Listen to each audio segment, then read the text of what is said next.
3 বছর আগেও যে আতঙ্কে কাঁপছিল সারা বিশ্ব, সেই করোনা ভাইরাস আবারও ফিরে এসেছে নতুন রূপে। এবারের ঝুঁকি যেন আরও নিঃশব্দ। করোনা এখনো নির্মূল হয়নি, বরং সম্প্রতি আবারও মাথাচাড়া দিয়ে উঠেছে। পাশের দেশ ভারতে ইতিমধ্যেই আক্রান্তের সংখ্যা বেড়েছে উদ্বেগজনক হারে। এদিকে বাংলাদেশের পরিস্থিতিও বদলাচ্ছে। চট্টগ্রামে করোনা সংক্রমণের হার যেন বেড়েই চলছে।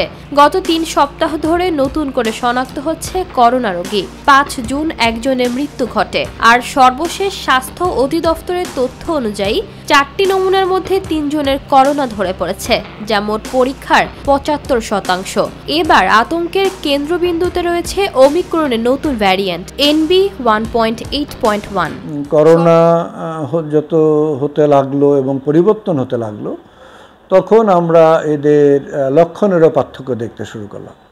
যেমন কেউ কেউ হয়তো ডায়রিয়া নিয়ে আসলো, তার অন্য লক্ষণগুলো তো প্রকাশ পেল না, এরকমও হচ্ছে এখন।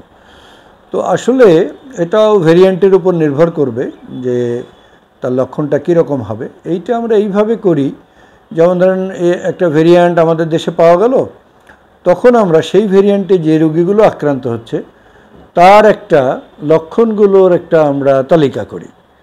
যে ধরেন 100টা রোগী দেখলাম আমরা, তাদের মধ্যে দেখা গেল 60 জনেরই জ্বর আছে, তাহলে তখন আমরা বলবো যে এর প্রধান লক্ষণ জ্বর।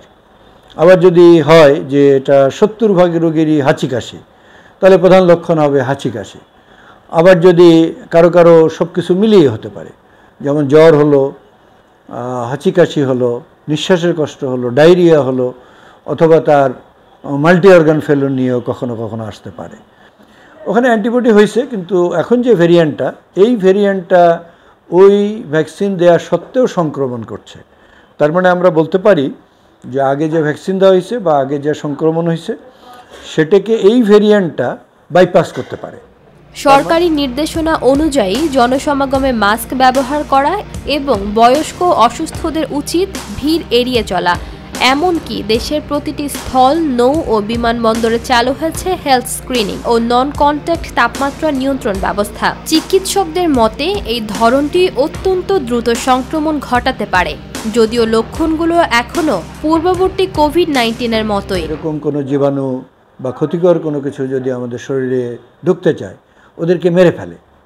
তো সুতরাং সামান্য ওর যে 20 ভাগ সেটা দিয়েও করতে পারে না। কিন্তু পরিবর্তনটা যদি অনেক বেশি হয়, যে 80 ভাগ এখানে অ্যান্টিবডি বা আমাদের প্রতিরক্ষা ক্ষমতা ওকে বুঝতে পারছে না। আমাদের বডি সবসময় চায় কোনো জীবাণু ঢুকলে তাকে প্রতিরোধ করতে। আমাদের দেশে যেরকম পুলিশ বাহিনী থাকে, সেনাবাহিনীও থাকে, আমাদের শরীরেও এরকম পুলিশ বাহিনী, সেনাবাহিনী আছে। বিশেষজ্ঞরা বলছে করোনা এখন এক ঋতুভিত্তিক রোগে পরিণত হয়েছে। তাই তাদের ধারণা প্রতি বছর এপ্রিল থেকে সেপ্টেম্বর পর্যন্ত করোনার প্রকোপ দেখা দিতে পারে, কিন্তু তবে সেটা 2025-এর মতো মারাত্মক হবে না। আমাদের আসলে দক্ষিণ গোলার্ধে এখন সংক্রমণ হচ্ছে, বিশ্বের দক্ষিণ গোলার্ধের যে দেশগুলো, এটা আমাদের গ্রীষ্মকালেই হয়। এটা আমাদের মোটামুটি একটা সিজনাল বা ঋতুভিত্তিক একটা রোগে পরিণত হয়েছে। এটা আমাদের ধরেই নিতে হবে প্রত্যেক বছর এরকম এপ্রিল মে থেকে জুন জুলাই আগস্ট সেপ্টেম্বর পর্যন্ত আমাদের দেশে করোনা হবে, কিন্তু সেটা অত মারাত্মক হয়তো হবে না।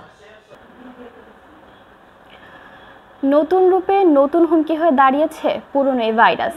কোভিড হয়তো পুরনো হয়েছে, কিন্তু এখনও শেষ হয়নি। তবে বিশেষজ্ঞরা বলছেন পূর্বের তুলনায় কিছুটা শক্তিশালী নতুন এই ভ্যারিয়েন্ট। তাই এখনই উচিত সজাগ হওয়ার, সচেতন থাকার।